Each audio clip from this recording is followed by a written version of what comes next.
خير عليكم اعزائنا المشاهدين. اليوم السوجي تاعنا التطبيقي. الموضوع هو مضخه الانسولين، يعني لا بومبا انسولين. واش نها مضخه الانسولين هذه؟ على هذا نسالوا الدكتور كورغلي اللي راهو معنا واش نها مضخه الانسولين واللي من تتمد. مساء الخير، ميرسي بور لانفيتاسيون. الله يعيشك. مضخة الانسولين ولا لا بومبا انسولين دونك هو تجهيز طبي، دونك سي ان ديسبوزيتيف ميديكال اللي الدور تاعو دونك يضخ الانسولين تحت الجلد لمده 3 ايام.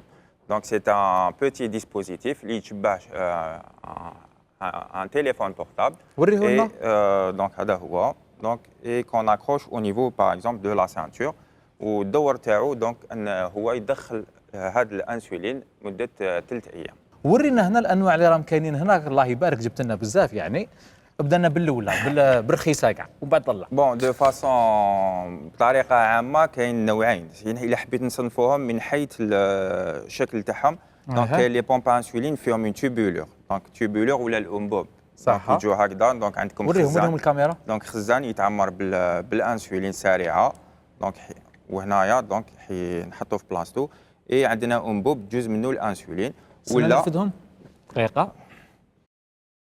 يعني هذه البومبا، هذه لا بومبا انسولين. سي دي بومب اكسترن. دونك كونت اون دي بومب انسولين سي دي بومب اكسترن، معناتها على برا. على برا، ماشي ما نغرسوهم في صحيح. تما هذه يحطها في جيبو ولا في كاش بلاصه، في جيبو ولا في دي بوشات. ومن بعد نبلاصوا لها هذا الانبوب، هذا يخرج منه هكذا يتبع التويو ويجي للجلد تاع الانسان. الدبدوب هذا تما راهو شغل زعما طفل صغير. نبلاصيو له هنا. اون بو لا ديبرونشي باغ اكزومبل كي يحب يدوش الطفل ولا لو سوجي، دونك اون بو لا ديبرونشي ميم سي سي ان اباري كي ايطونش، مي جينيرالمون بو لا ديبرونشي يدوش بها عادي. كي يكمل نعاود نرجعها. شحال نحوها له؟ شحال تقدر تريح؟ دونك هذا الانبوبيتو يقعد جينيرالمون 3 جور سو لاب. وهذه واش نعمل؟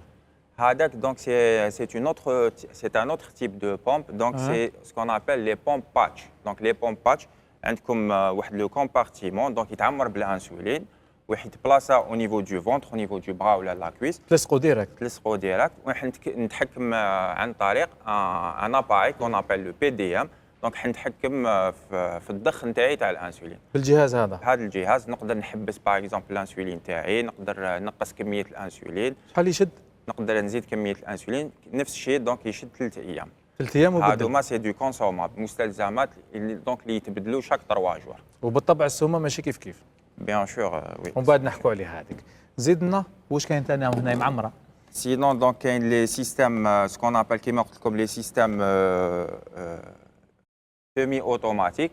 هادوما سي دي بومب دو ديرنيير جينيراسيون. هادوما كي تكون عندها ان كابتور دونك لو كابتور سكون ابل دونك جهاز قياس المستمر للسكر. دونك سي دي بتي ديسبوزيتيف كون بلاس او نيفو دو برا. دونك نقدر نوري لكم باغ اكزومبل هنا راهو واحد. دونك هذا سي ان ديسبوزيتيف اللي راهو يسجل نسبه السكر على عام وحده شغل بلاصه يشد مده 7 ايام. وين تخرج لنا النتيجه تاعو؟ تخرج لنا جينيرالمون في لابومب. دونك كي نحكم المضخه ديالي دونك عندي تسجيل مستمر تاع نسبه السكر تاعي، وهاد لابومب تقدر تتحكم في نسبه السكر تاعي. اذا كان فيه انخفاض سريع لنسبه السكر دونك لابومب اوتوماتيكمون واش حدير؟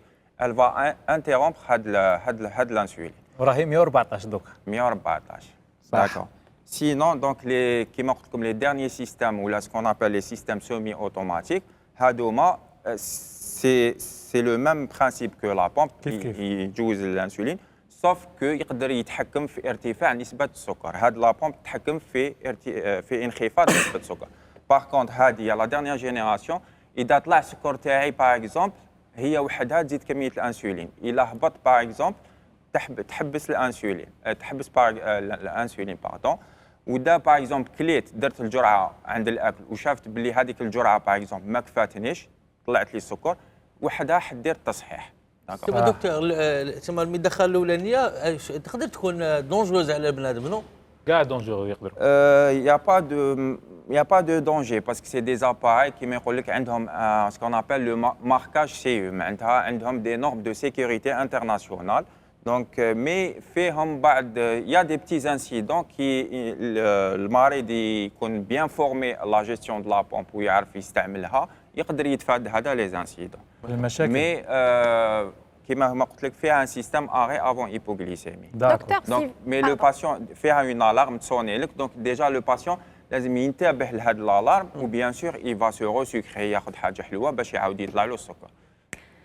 دكتور انا حبيت نعرف اسك سي دولور النهار اللي يحطوا يديروا لهم هذيك لا بومب اون سو كوتاني، اسك هذه العمليات مؤلمه ولا لا؟ ماشي سي با ماشي حاجه دولوروز. جينيرالمون لو كاتيتر هذايا يجي هكذايا، دونك اون لو بلاس على دان بتي ديسبوزيتيف نحطوه يدخل جوست تحت الجلد. هنا كي تشوفوا باغ اكزومبل هنايا واش كاين هنايا، كاين ان بتي تويو شغل اون تيفلون، سي كوم دو بلاستيك كي تري تري سوب وما كانش اون دولور. ما تلصقوا ما يوجع. au contraire, donc la pompe تنقص لي la douleur تاع لي بيكور هذوك. و par rapport les patients qui sont sous stylo qui doivent s'injecter, هنا بلا بومب il n'y a pas d'injection. Donc il suffit par exemple نعبزها un bouton نفوت الانسولين تاعي. والسلبيات واش هما السلبيات؟ دكتور حوشين دكتور كوروكي للاسف ما بقالناش بزاف الوقت. سلبيات برك لازم نكملوا سلبيات. لازم. هيا خلاص. Alors, les inconvénients à la pompe, il faut que le patient soit dès le début bien informé sur la thérapie. Il doit être convaincu. لازم هو يقبل يديرها parce que déjà à la base إلا ما يقبلش يدير une pompe, ça sera un échec total. Sinon, pour les autres inconvénients, c'est qu'il faut la porter 24 heures sur 24. Donc, حاجة تقعد بها 24 على 24 ساعة، ترقد بها، تنوض بها، كي تدوش تقدر ديبرونشيها، مي أغلبية الأحيان تقعد بها tout le temps. Et puis, c'est quelque chose qui nécessite quand même une certaine compréhension de la technologie. Donc, لازم واحد اللي يعرف يستعمل تليفون نقال جينيرالمون يقدر يستعمل ميدخا سون بروبليم. هنا نعطيك سؤال الاخراني اللي يكون يدير البومبا تاعو وتحبس ويحس بالسكر تاعو راه يطلع، وقتاش عاود يدور الستيلوات؟ دونك يقدر الا كان فيه ارتفاع نسبه السكر يفو شيرشي دابور ان بروبليم تكنيك. دونك الا كان ان بروبليم تكنيك نقدروا نريغليوه دونك اون لو ريغل. إذا كان ان بروبليم تكنيك شاف بلي ما يقدرش يريغليه يبو باسي اوز انجيكسيون دو ستيلو رابيد. نشكرك شكرا جزيلا دكتور كوروغلي، طبيب مختص في امراض الغدد الصماء والسكري اللي يخدم في بلديه خميس الخشنه. ومشاهدينا نتمنى تكونوا استفدتوا معنا مليح من السوجي هذا.